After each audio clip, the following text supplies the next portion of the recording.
મિત્રો આજે આખું દેશ એવું ઈચ્છી રહ્યું છે કે ભાઈ ભારત પાકિસ્તાનની મેચ છે,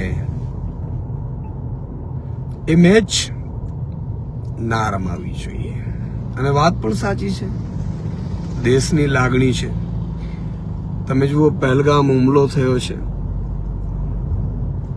આપણી બહેનોના સિંદૂર ઉજાડ્યા છે, આપણી બહેનોને વિધવા કરી છે, અને આ લોકોએ, પાકિસ્તાન વાળાઓએ એટલી હદ વટાવી દીધી હતી ક્રૂરતાની હુમલાઓમાં કે વીણી વીણીને, પૂછી પૂછીને આપણા ઉપર હુમલા કર્યા છે. અને મિત્રો, કયા મોઢે આપણે પાકિસ્તાન સાથે મેચ રમીએ છીએ? એક સમજાતું નથી. તમારા નેતાઓના દીકરાઓનું બિઝનેસ ચલાવવા માટે આપણે આ ધંધો કર્યો છે, દેશ સાથે ખિલવાડ કરીએ છીએ. અને કોઈ, મને તો ખેલાડી પણ કોઈ એવો મળતો ફાટ્યો ન નીકળ્યો કે ના, અમે પાકિસ્તાનની સામે નહીં લડીએ જ્યાં સુધી આ પરિસ્થિતિ સુધરશે નહીં. આ શું થઈ રહ્યું છે આ દેશમાં?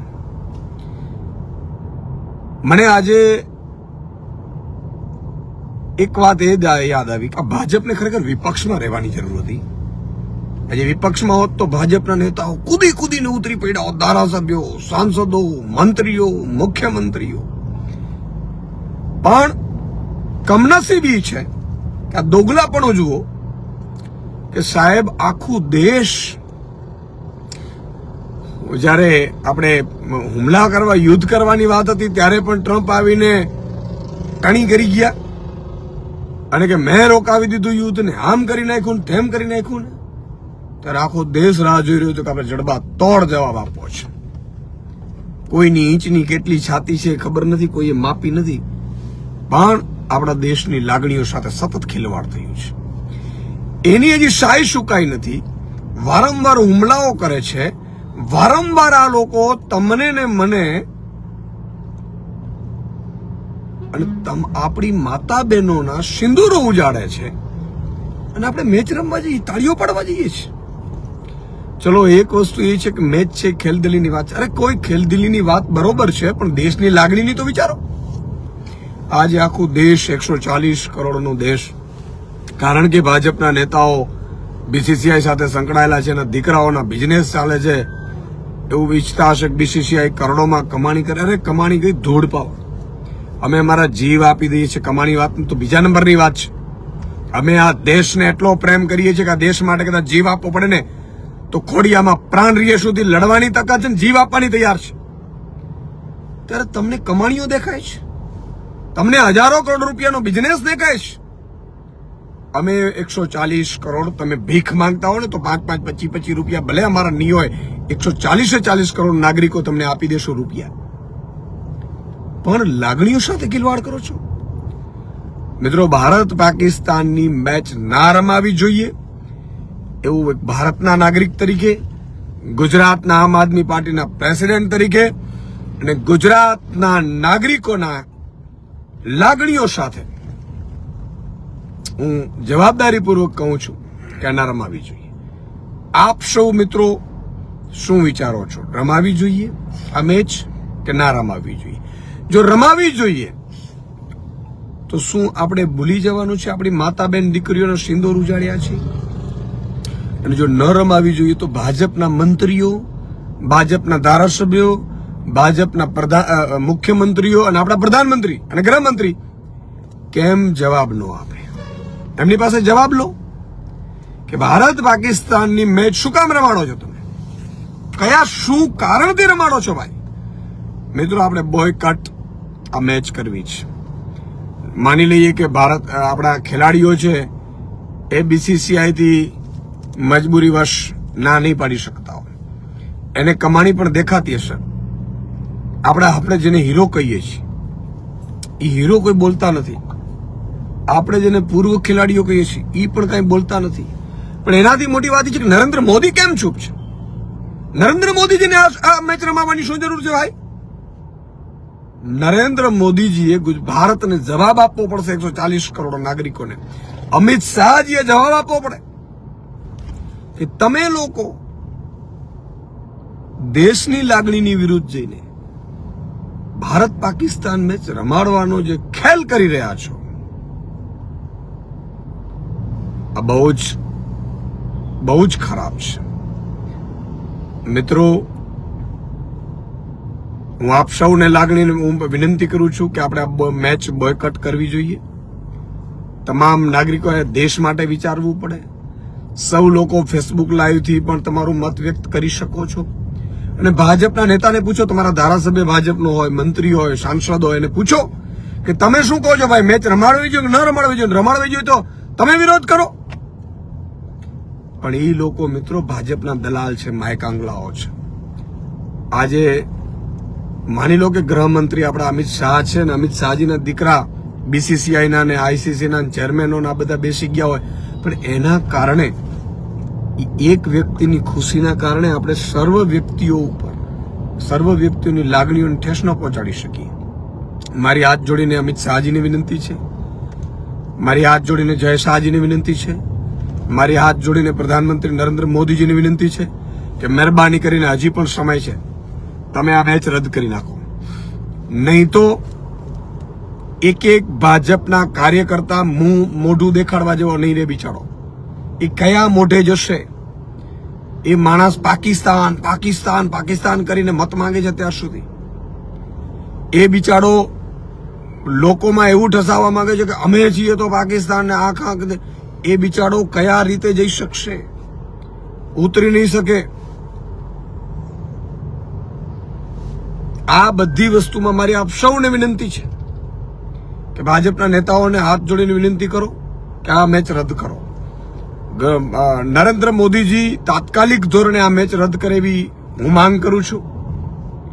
એ જાહેર કરે અને ભારત પાકિસ્તાન મેચ રમાવાનું ત્યાં સુધી ન રમાડી શકાય જ્યાં સુધી પાકિસ્તાન આપણા દેશમાં આતંકવાદી પ્રવૃત્તિઓ બંધ ના કરે. પાકિસ્તાન વારંવાર આપણા દેશમાં આતંકવાદી પ્રવૃત્તિઓ કરે છે.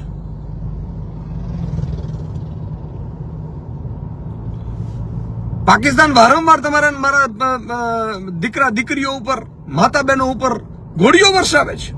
અને અહીંયા આવીને તમે જુઓ, આ પહેલા આપણા જવાનોની હત્યા કરને કી પહેલગામ હુમલો, તમે જુઓ આ પહેલા પણ હુમલાઓ કર્યા, આપણા જવાનોને મોતને ઘાટ ઉતાર્યા, આપણા નાગરિકોને મોતને ઘાટ ઉતાર્યા, આપણી બહેનોના સિંદૂર ઉજાડ્યા. એ પહેલા પણ એમણે કેટલાય હુમલાઓ કર્યા. આ પાકિસ્તાનને જડબાતોડ જવાબ તો આપવો જ જોઈએ, પણ ત્યાં સુધી કોઈ પ્રકારની વાટાઘાટો પણ ના કરવી જોઈએ અને કોઈ પણ પ્રકારની મેચ ન રમાવી જોઈએ. આ સખ્ત શબ્દોમાં હું એમ કહું છું, અને ભારતનો એક નાગરિક કહું છું, ભલે ભાજપનો કાર્યકર્તા હોય પણ જો દેશ પ્રેમી હોય, ભાજપનો ભલે ધારાસભ્ય હોય પણ જો સાચો દેશ પ્રેમી હોય તો આનો વિરોધ કરશે એ મેચનો. અને જો માયકાંગલો હશે કે ભાજપનો માત્ર દલાલ હશે તો એ વિરોધ નહીં કરે, તો મોઢા કાન બઠિયા કરીને બેસી જાય અને આપણે સલાહ આપવા માંડશે. આ તો ડિપ્લોમેસીની વાત છે, આ તો ફલાણાની વાત છે ને. કેમ ભાઈ ભાજપ વાળાના પેટનું પાણી નથી હલતું? એનો મતલબ એ છે કે નકલી ભાજપ અત્યારે બેસી ગઈ છે સત્તા ઉપર, અસલી ભાજપ નથી. અટલ બિહારી વાજપેયીની ભાજપ હોત તો કહી દે ખબરદાર. જો મેચનો વિચાર પણ કર્યો છે, જ્યાં સુધી મારા નાગરિકોને ન્યાય ન મળે, જ્યાં સુધી પાકિસ્તાન સીધું ન થઈ જાય. પાકિસ્તાન સાથે કોઈ પણ વ્યવહાર આપણે કરવાનો નથી થતો અત્યારે. અને પાકિસ્તાનથી શું છે ભાઈ? આપણે પાકિસ્તાનથી બીતા નથી. પાકિસ્તાનના ઘરમાં ઘૂસીને આપણે મારી શકીએ એટલી આપણી સેનામાં તાકાત છે. પણ માયકાંગલાઓ નેતાઓ આ ધંધાઓ બંધ કરે. તમારી દલાલીઓના કારણે તમારા કેટલા રૂપિયાની જરૂર છે ભાઈ તમને? અમે ઉઘરાણો કરીને આપીશું તમને રૂપિયો કરીને. પણ આ દેશના 140 કરોડ નાગરિકોની આસ્થા, શ્રદ્ધા અને એમના દેશ પ્રેમ ઉપર તમે કુઠારા ઘા કરો છો. આ બહુ જ દુઃખદ છે. તમામ ગુજરાતના ભાજપના જિલ્લા પ્રમુખોને, ભાજપના પ્રદેશ અધ્યક્ષને, ભાજપના મુખ્યમંત્રીને, ભાજપના મંત્રીઓને મારી વિનંતી છે, ભાજપના સાંસદોને, કે મુંહ ફોડો. મગ ભરાઈ ગયા છે. કેમ ભાઈ? નાગરિકોને તમે નાગરિકોની લાગણીઓ છે કે ભાઈ મેચ ન રમાવી જોઈએ, તમે કેમ બોલતા નથી, કેમ ઉપરથી આદેશ આવ્યો તમારે બોલવાનું નથી? અરે ભાઈ, દેશ પ્રેમની વાત છે, પાર્ટી પછી. પહેલા દેશ પ્રેમ, પછી પાર્ટી. હું ભાજપના આદરના કાર્યકર્તાઓને કહું છું, હું વિશ્વ હિન્દુ પરિષદના કાર્યકર્તાઓને વિનંતી કરું છું, હું બજરંગ દળના કાર્યકર્તાઓને વિનંતી કરું છું, હું એક ગુજરાતના ભારતના નાગરિકને વિનંતી કરું છું કે આપણે સૌએ વિરોધ કરવો પડશે. આપણે સૌએ કહેવું પડશે, બોયકટ કરવી પડશે ભારત પાકિસ્તાન મેચ. નહીં ચલાવી લેવામાં આવે સાહેબ.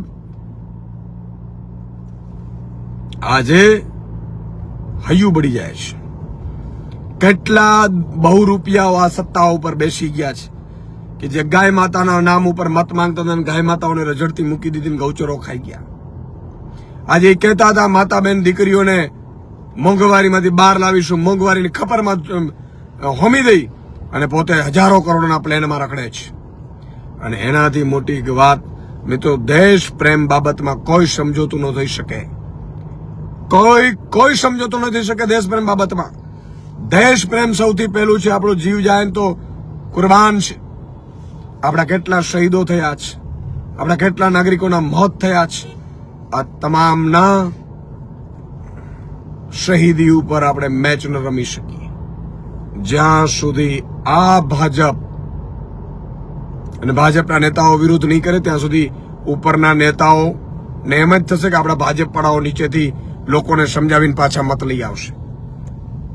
મત બીજા નંબરની વાત છે, સત્તા બીજા નંબરની વાત છે, નાણાં કમાણી ધંધા બીજા નંબરની વાત છે, પણ સાહેબ દેશ હિત પેલું છે, દેશ પ્રેમ છે. આજે અમારા આ ખોરિયામાં દેશ પ્રેમ ભરેલું છે સાહેબ. આજે અમારી પાર્ટી પણ સત્તામાં હોત કેન્દ્રમાં, આમ આદમી પાર્ટી જો મેચ રમાતી હોત તો આજ ઈશુદાન ગઢવી પહેલો વિરોધ કરત. અમે દેવી પુત્રો છીએ, જગદંબાઓના પુત્રો છીએ. અમે ક્યારેય દેશની સાથે ગદ્દારી ન કરી શકીએ, દેશની લાગણીઓ સાથે ગદ્દારી ન કરી શકીએ. અમારો જીવ જાય ને તો એ પરવા નથી અમને. આજે મને દુઃખ થાય છે કે ભાજપમાં પણ માયકાંગલાઓ નેતાઓ ભરેલા છે, મંત્રીઓ, મુખ્યમંત્રી ચૂપ છે. ભાજપના હું એમ કહું છું, મુખ્યમંત્રી ભૂપેન્દ્ર પટેલે પ્રેસ કોન્ફરન્સ કરીને વિરોધ કરવો જોઈએ કે આ મેચનો આખી ગુજરાતની ભાજપ વિરોધ કરે છે. આવું કહેવું જોઈએ. બજરંગ દળમાંથી પણ મારે વિનંતી છે, યુવાનોને, વીએચપી માંથી પણ વિનંતી છે કે આ મેચનું આપણે બોયકટ કરવું જોઈએ. તમામ આમ આદમી પાર્ટીના એક કાર્યકર્તા, લાખો કાર્યકર્તાઓ છે આમ આદમી પાર્ટીના, એને પણ મારી વિનંતી છે કે આપણે આ મેચનું બોયકટ કરવું જોઈએ. આ મેચ ત્યાં સુધી ન રમાવી જોઈએ જ્યાં સુધી આપણા સિંદૂર માતા બહેનો દીકરીઓને સિંદૂર ઉજાડ્યા છે એમને એમની સજા ન મળે, પાકિસ્તાન માફી ન માંગે અને પાકિસ્તાન ઘૂંટણીએ ન પડે ત્યાં સુધી મેચ રમાવાનો કોઈ સવાલ જ નથી થતો પેદા સાહેબ. આજે સાહેબ મને એવું લાગે છે કે નકલીઓ, રાજા બાબુઓ આ દેશમાં સત્તા ઉપર બેસી ગયા છે. આજે ભાજપના મંત્રીઓના મોઢામાં મગ ભરાઈ ગયા છે, કેન્દ્રીય મંત્રીઓના મોઢામાં મગ ભરાઈ ગયા છે, ભાજપના બીજા રાજ્યોના મુખ્યમંત્રીઓના મોઢામાં મગ ભરાઈ ગયા છે. કોઈ બોલતા નથી સાહેબ. દેશ માટે તો બોલો. આજે તમે દેશ માટે ન બોલીને ભાજપની દલાલી કરવા માટે કે મને ભાજપની ટિકિટ કપાઈ જશે, ભાજપનો હોદ્દો વયો જશે, ભાજપનો તાલુકા પંચાયતનો સભ્ય છે મારી ટિકિટ કપાઈ જશે, હું જિલ્લા પંચાયતનો સભ્ય છે મારે, અરે રાજીનામા આપી દેવા જોઈએ. હું તો એમ કહું છું તમામ ભાજપના તમામ જિલ્લા પ્રમુખોને મારી વિનંતી છે કે રાજીનામા આપી દો. ભાજપના મંત્રીઓને મારી વિનંતી છે કે રાજીનામા આપી દો. આ મેચને લઈને તમે હીરો બની જશો ગુજરાતની અને ભાજપની, ભારતની જનતાની વચ્ચે કે આ નેતાઓ જોઈએ કે જેને પાકિસ્તાનની મેચ રમાતી હતી અને એનો વિરોધમાં એમણે ભાજપ પાર્ટીને લાત મારીને છોડી દીધી. પહેલો દેશ પ્રેમ હોવું જોઈએ, પછી પાર્ટી, પછી પરિવાર. અને મારી સૌને વિનંતી છે મિત્રો, સૌ લોકોને વિનંતી છે, ભાજપના નેતાઓને, ભાજપના એક પણ મંત્રીમાં જો દમ હોય તો રાજીનામું આપે. ઈશુદાન ગઢવી એનો પહેલે અભિનંદન આપશે ને 7 કરોડ નાગરિકો એને વધાવશે સાહેબ. કે આ મર્દનો ફાડ્યો છે જેણે મંત્રી પદની ચિંતા નથી કરી, જેમણે ટિકિટની ચિંતા નથી કરી, જેમણે ભાજપના ઠપકાની ચિંતા નથી કરી. ભાજપના મોટા નેતાઓને ધંધો છે, બીસીસીઆઈ માંથી, આઈસીસી માંથી એને ધંધો મળી જશે, પણ આ મેચને ધંધો નથી બનાવવાનો. ભારત પાકિસ્તાનની મેચ એ ભારતના નાગરિકોની લાગણીઓ સાથે એની સાથે વિશ્વાસઘાત છે, કુઠારાઘાત છે. અને મિત્રો આપ સૌને મારી વિનંતી છે કે ભારત પાકિસ્તાન મેચ બોયકટ કરો. એક એક મહિલાને મારી વિનંતી છે કે આપણી બહેનોનો સિંદૂર ઉજાડનાર એ પાકિસ્તાન જ્યાં સુધી એ આપણી માફી ન માંગે, આપણે એના સાથે સંબંધો ગેરંટીઓ ન આપે કે હવે અમે કોઈ દિવસ ભારતની સામે ગદ્દારી નહીં કરીએ, ત્યાં સુધી આ મેચ ન રમાવે. એવી મહિલાઓને મારી વિનંતી છે, મહિલાઓ વિરોધ કરે. ભાજપની મહિલા પ્રમુખોને પાંખને પણ મારી વિનંતી છે કે દેશ પ્રેમ પહેલા છે પછી પાર્ટી. ભાજપના યુવા પાંખને મારી વિનંતી છે કે આપણે પૂતળાઓ બહુ બાળીએ છીએ બીજા નાની નાની વાતોમાં. આજે સમય પાકી ગયો છે કે પાકિસ્તાનનો મેચનો પૂતળાઓ બાળી અને પાકિસ્તાનની મેચનો વિરોધ કરો. તમામ લોકોને મારી વિનંતી છે, નહીં તો દોગલાપણું બંધ કરી દેજો. તમે એમ કહેજો કે અમે અમારી પાર્ટીના દલાલો છીએ, અમને દેશ પ્રેમથી કોઈ લેવા દેવા નથી. એ ભાજપના નેતાઓ સાબિત કરી દે. જો આ તમે નહીં વિરોધ કરશો તો એ સાબિત થશે કે તમને દેશથી પ્રેમ નથી, તમારા દેશના નાગરિકોથી પ્રેમ નથી, દેશના લાગણીઓથી પ્રેમ નથી. તમને માત્ર ને માત્ર તમારી ભાજપની દલાલીમાં પ્રેમ છે. આ સાબિત થઈ જશે. તો સૌને મારી વિનંતી છે, હું મીડિયા મિત્રોને પણ વિનંતી કરું છું કે મીડિયા મિત્રો પણ આ સમાચાર લે. હું આમ આદમી પાર્ટી પ્રદેશ અધ્યક્ષ સુદાન ગઢવી આ મેચનો વિરોધ કરું છું. તમામ મીડિયાઓને પણ કહું છું, તમે પણ ડિબેટો કરો કે આ મેચનો વિરોધ થવો જોઈએ. તમે પણ અમદાવાદ, વડોદરા, સુરત, રાજકોટ નાગરિકો સાથે લાઈવ કરાવડાવો. મેં પણ રિપોર્ટિંગ કરાવ્યું છે, મને ખબર છે. બધા લોકોની લાગણીઓ પૂછો કે શું આ મેચ થવી જોઈએ, શું આ મેચ થવી જોઈએ, પાકિસ્તાન સાથે મેચ થવી જોઈએ, અને નાગરિકો શું કહે છે એ તમે રિપોર્ટિંગ બતાવો લોકોને. મીડિયા મિત્રોને વિનંતી છે, જો આવી જ રીતે તમે ભાજપના દબાણમાં આવતા રહેશો તો લોકો મીડિયા નહીં જુએ. તમારી અત્યારે ટીઆરપી આમે તળિયે વહી ગઈ છે. મને ખબર છે આપણે ટીઆરપીઓ દર ગુરુવારે આવે છે, હું એની વોચ કરું છું. આપણે સાહેબ ગુજરાતની જનતાનો, ગુજરાતી મીડિયા વિશ્વાસ ગુમાવે એ પહેલા હું ચેતવણી આપું છું. 17 વર્ષ મેં મીડિયામાં કામ કર્યું છે. મને ખબર છે અત્યારે લોકો સોશિયલ મીડિયા ઉપર ચારે બાજુ કેમ છવાઈ ગયા છે, ગુજરાતી મીડિયાને કેમ છોડી દીધું જોવાનું. કારણ કે તમે ભાજપના દબાણોમાં, સમાચારોમાં ક્યાંક આપણે સમજોતા તો નથી કરતા. તમારી આત્માને પૂછજો. આ સમાચાર ચલાવડાવો, આખા ગુજરાતના નાગરિકોને પૂછો, ગુજરાતના નાગરિકોને તમે ફોન લાઈન ખોલો, ગુજરાતના નાગરિકોમાં તમે ઓનલાઈન વોટિંગ કરાવડાવો અને બધા લોકો ચેક કરે, ભારતના નાગરિકો પણ ચેક કરે શું ભારત પાકિસ્તાન મેચ થવી જોઈએ. અને તમામ ભાજપના એક અદના કાર્યકર્તા, પેજ પ્રમુખોને મારી વિનંતી છે કે સમય પાકી ગયો છે. ભલે તમને ભાજપ સસ્પેન્ડ કરશે એટલું જ નહીં, ભાજપ તમને પાર્ટીમાંથી કાઢી મૂકશે એટલું જ નહીં, ભાજપને બે નેતાઓને પોતાને રૂપિયાની કમાણી જોતી ધંધો હશે એટલે મેચ કરાવડાવે છે આપણે. પણ તમારે દેશ પ્રેમ બતાવવાનો સમય પાકી ગયો છે. આ સમય છે કે મારો એક ભાજપનો કાર્યકર્તા મિત્ર પણ આનો વિરોધ કરે. ભાજપના તમામ વિંગના લોકોને પણ મારી વિનંતી છે કે આ મેચનો વિરોધ કરો. અને ભાજપ પણ તમને સસ્પેન્ડ કરે તો સસ્પેન્ડ થાવ, વાંધો નહીં. આમ આદમી પાર્ટી તમે ચાહશો એવી રીતે તમને મોકો આપશે સાહેબ. પણ આપણે ક્યારેય ભાજપની દલાલીમાં દેશ પ્રેમને ઓછો નથી થવો દેવો. બધાને મારી વિનંતી છે, તમે પણ મિત્રો ભાજપના નેતાઓને ઓળખતા હો, મંત્રીઓને ઓળખતા હો, મંત્રીઓ આજુબાજુ રહેતા હોય, ભાજપના કાર્યકર્તાઓ રહેતા એને ફોન કરીને કરો કે આ મેચનો તમે વિરોધ કરો, કરાવડાવો અને બંધ કરાવડાવો. આવી મારી વિનંતી છે. જય હિન્દ, જય ભારત, જય જય ગરવી ગુજરાત.